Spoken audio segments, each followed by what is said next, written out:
Hi, and welcome to this live reading from Blurring the Lines, the Blind Rebels prequel novella by Amy Kaybach. And this is presented by Itsy Bitsy Book Bits. Chapter 1, Mavrick. Fuck yeah! Callum screams from my balcony, wearing only a pair of tidy whities, his hand held high over his head. Rocket fucking roll!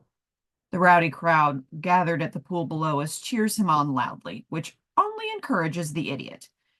Cal turns, eyes rapidly scanning my room for something else to throw down into the pool.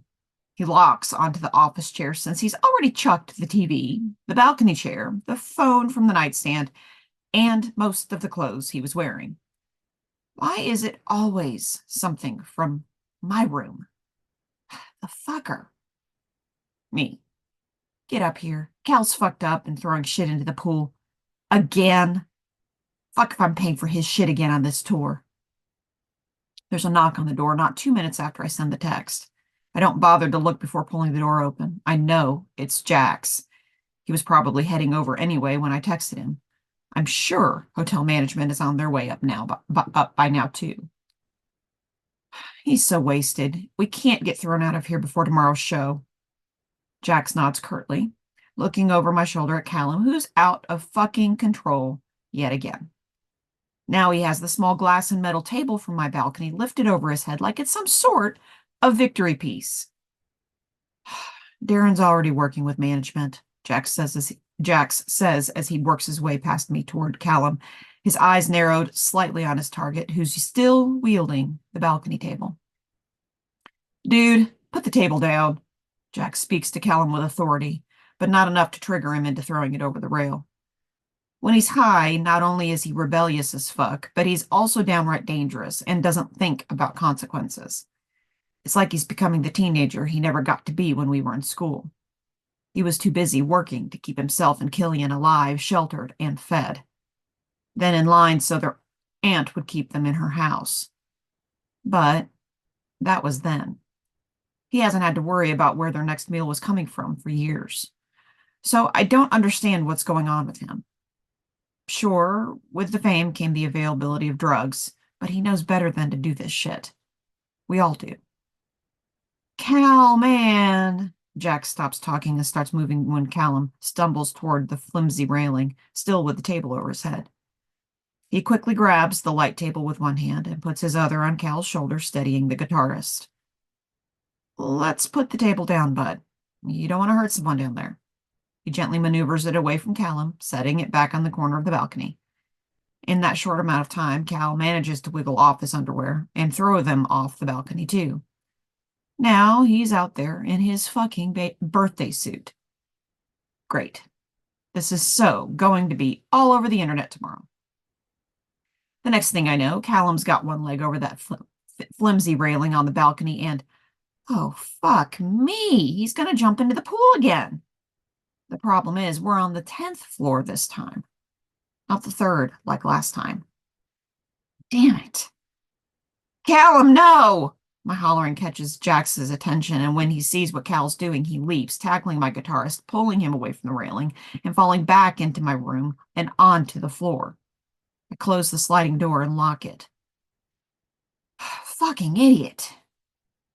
Fuck you, Jax. Let me go. You're fired. You hear me? You are F-I-E-D fired. He's so fucked up. This is not the Callum I know.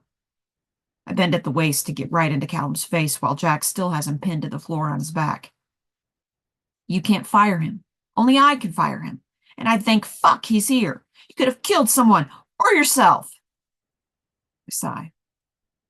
Cal, this shit is getting old, I mutter, knowing you probably won't even remember our little chat anyway.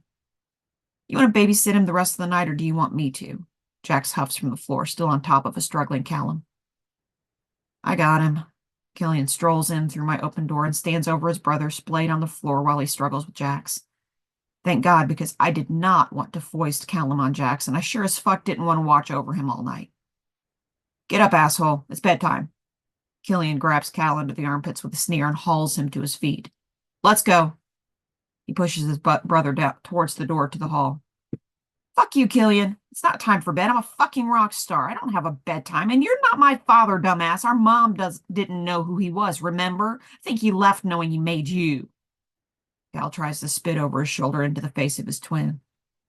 Killian blinks a few times, wide eyes looking momentarily stunned and like he's going to cry at the same time. And I can't tell if it's his brother's vicious words or the spit that's thrown his way. He recovers well, though, firmly placing his Dark Overlord mask back on. Enough shit, Cal. You've had your fun destroying Mav's room. You're going to bed. But I can't sleep, he mutters, as Killian pushes him out my door, with Jax hot on their tail. I peek out the door in time to see them enter Killian's room, the door shutting as Darren turns down our hall from the elevators, his face pinched and red as he storms toward me. What the fuck, Mav? He yells at me before I can pull my head back into my room. Holding my hands up between us, I back away. Why Darren always assumes it's me, I don't know. It wasn't me, man. Callum threw the shit off my balcony. Darren storms past me into my room, eyeing it for more damage, no doubt. Most of the damage was done to the items that were tossed out of my room and into the pool. He even tried for my acoustic guitar that goes everywhere with me. I would have ended him if he had tossed that out, bandmate or not. But why did you let him? He can't seriously be blaming me for Cal's shit.